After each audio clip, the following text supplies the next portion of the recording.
NTA दफ्तर के बाहर एबीवीपी जोरदार प्रदर्शन कर रही है। दरअसल आपको बताएं कि बीजेपी का ये छात्र विंग है एबीवीपी, जो कि अब प्रदर्शन कर रहा है। पेपर लीक को लेकर एनटीए के खिलाफ ये जोरदार प्रदर्शन चल रहा है। पेपर लीक को लेकर एनटीए के खिलाफ प्रदर्शन, नीट पेपर लीक पर उबाल, छात्रों का ये सड़कों पर अब विरोध प्रदर्शन नजर आ रहा है। तो ये बड़ी जानकारी आप तक साझा करें। दिल्ली में एनटीए दफ्तर के बाहर प्रदर्शन हो रहा है। एबीवीपी अखिल भारतीय विद्यार्थी परिषद जो निश्चित तौर पर अब आक्रोश व्यक्त करता हुआ नजर आ रहा है। नीट के रद्द होने के बाद, जो कि 3 मई को ये परीक्षा हुई थी, जिसमें 22 लाख के करीब छात्रों ने परीक्षा दी थी, लेकिन अब रद्द होने के बाद, पेपर लीक के बाद उस परीक्षा को रद्द कर दिया गया। नीट पेपर देने वालों के ऊपर एक बड़ा बोझ है।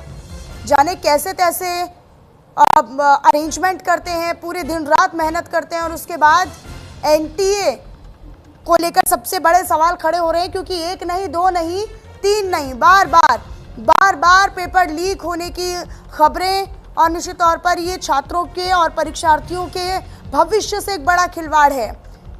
इसको लेकर अब छात्र सड़कों पर हैं। एबीवीपी के छात्र सड़कों पर नजर आ रहे हैं। आंचल का रुख कर लेते, मेरे साथ मेरे सहयोगी हैं। आंचल, दिल्ली में एनटीए दफ्तर के बाहर एबीवीपी के छात्र प्रदर्शन करते हुए दिखाई दे रहे हैं, निश्चित तौर पर आक्रोश होते हुए नजर आ रहा है।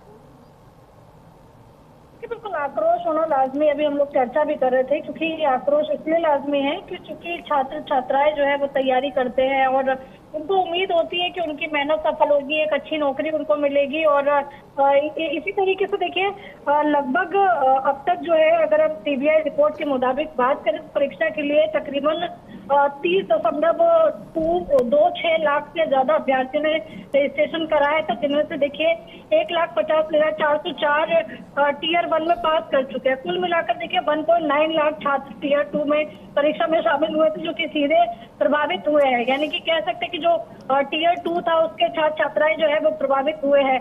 और देखिए इसका सीधे तौर पर लीक का असर जो है वो इसने छात्र आंदोलन को जन्म दे दिया है। मामला जब सुप्रीम कोर्ट पहुंचा, जिसने देखिए अगस्त के 2018 में नतीजों पर रोक लगा दी थी। पूरी परीक्षा प्रणाली को दूषित जो है वो सुप्रीम कोर्ट ने करार दे दिया। सुप्रीम कोर्ट के हस्तक्षेप के बाद 2018 से प्रभावित 318 केंद्रों पर छात्रों के लिए दोबारा परीक्षा जो है वो आयोजित की गई थी।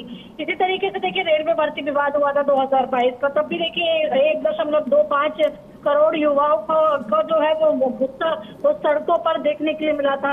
ये मामला भी पेपर लीक से जुड़ा हुआ था, जहाँ पर देखिए रेलवे भर्ती बोर्ड ने जो है एनटीपीसी परीक्षा के पहले चरण की हम बात कर रहे हैं, उसका रिजल्ट जारी किया था, जिसमें हाई एकेडमिक क्वालिफिकेशन वाले उम्मीदवारों को निचले स्तर की नौकरियों के लिए भी शॉर्टलिस्ट कर दिया गया था। लेकिन उम्मीदवारों का आरोप था कि स्क्रीन टेस्ट में अंकों को अंतिम चयन का आधार बनाकर उनके साथ धोखा किया गया था। इस तरह के भी मामले देखिए सामने आए हैं। और वहीं देखिए कह सकते कि इसका असर जो है वो एनटीपीसी का भी एक ऐसे ही एंट्रेंस हुआ था, तब भी देखिए लेवल 2 की दौरान परीक्षाओं को स्थगित करना पड़ा था, तब भी पेपर लीक का मामला हुआ था। और आपने देखा था कि इस विवाद के चलते बिहार, उत्तर प्रदेश में हिंसक प्रदर्शन हुए थे, रेलों को जो है उनके कोचों में आग लगा दी गई थी। तो ये गुस्सा ही है छात्र छात्राओं का कि उनको अग्रेसिव होने की नौबत आन पड़ती है और वो कहीं ना कहीं इंसाफ की मांग करते हैं। जी बिल्कुल आंचल, और न केवल कुछ सीमित राज्यों तक ये पहुंचा, बल्कि राजस्थान के अलग अलग शहरों में हो या फिर नॉर्थ ईस्ट तक जो पूरा मामला है वो पहुंचा है। महाराष्ट्र में भी इसके जो लिंक है वो नजर आए हैं। निश्चित तौर पर 10 राज्यों में ये पूरा जाल फैला हुआ है और इस जाल को बुनकर और बड़ा करने की कोशिश की जा रही थी, लेकिन अब एनटीए को लेकर लोगों का गुस्सा जग जाहिर हो रहा है।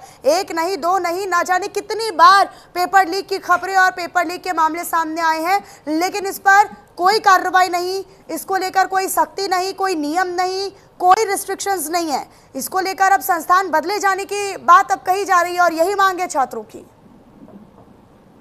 मांग उनकी लाजमी है, मांग लाजमी क्यों ना हो। अगर आप बार बार पेपर लीक जैसी स्थिति का आपको सामना करना पड़ेगा, और आपके तो गरीब छात्रों का क्या, सबसे बड़ी बात तो उन छात्रों की जो कि स्कॉलरशिप पे या फिर कह सकते हैं कि पढ़ते हैं और उसके बाद वो देखिए किसी परीक्षा की तैयारी करने के लिए उनके पेरेंट्स अपनी सारी जमा पूंजी लगा देते हैं कि बच्चा कोचिंग भी करता है, अगर किसी एंट्रेंस को देता है उसमें पैसा लगता है। उसके बाद देखिए एक एज का भी फैक्टर होता है, और अगर वो पेपर लीक जैसी स्थिति का उनको सामना करना पड़ेगा तो जाहिर सी बात है कि गुस्सा आएगा ही। और गुस्सा ये सिस्टम के लिए भी होता है, गुस्सा सरकार के प्रति भी लोगों का झलकता है, जिस भी सरकार के पीरियड में इस तरह की चीजें होती हैं। और यही कारण है कि इस नीट यूजी की परीक्षा का जब पेपर लीक हुआ उसके बाद से परीक्षा रद्द होना, फिर स्टूडेंट का कहीं ना कहीं देखिए कह सकते कि एक संस्थाओं से विश्वास उठना, ये दर्शाता है कि अब इस पे कोई कड़ा एक्शन लेने की जरूरत है। अगर चाहे हम शिक्षा मंत्रालय की बात करें, उनको इस पे एक्शन लेने की जरूरत है कि कुछ ऐसी गाइडलाइन तैयार की जाए जिससे देखिए इस तरह की जो भी घटनाएं सामने आती है पेपर लीक जैसी, या फिर इस तरह के सजा के कोई रूल बनाए जाए कि जो इस तरह की हरकत करते हैं उनको बिल्कुल भी बख्शा न जाए। इतने कड़े नियम होने चाहिए कि आगे कभी भी कोई भी पेपर लीक करने से पहले 100 बार सोचे। जी बिल्कुल। और ये जो एबीवीपी के छात्र हैं ये एनटीए दफ्तर के बाहर प्रदर्शन कर रहे हैं, फिलहाल किस तरह की स्थिति है और आगे क्या मांग है?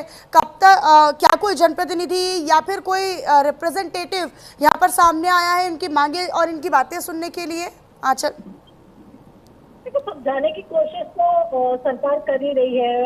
जो अलग अलग नेता हैं वो अपने बयानों के जरिए कि इस पे कार्रवाई होगी, दोषियों को छोड़ा नहीं जाएगा, लेकिन उसके बावजूद भी देखिए ये छात्र है, इन्होंने अपना पूरा कह सकते हैं कि अपनी पूरी मेहनत जो है, कड़ी मेहनत वो पेपर की तैयारी में लगाई थी। पेपर को लेने की तारीख आती है, लेकिन उसके बाद पेपर लीक की जो घटनाएं सामने आती है और परीक्षा रद्द हो जाती है, तो जाहिर सी बात है कि गुस्सा किसी के समझाने पर भी शांत नहीं होगा। इसके लिए दोबारा आपको परीक्षा कंडक्ट करनी पड़ेगी, और परीक्षा आयोजित करने के साथ साथ आपको नियमों में भी कुछ बदलाव करने पड़ेंगे जिससे इस तरह की जो घटनाएं हैं वो ना हो पाए।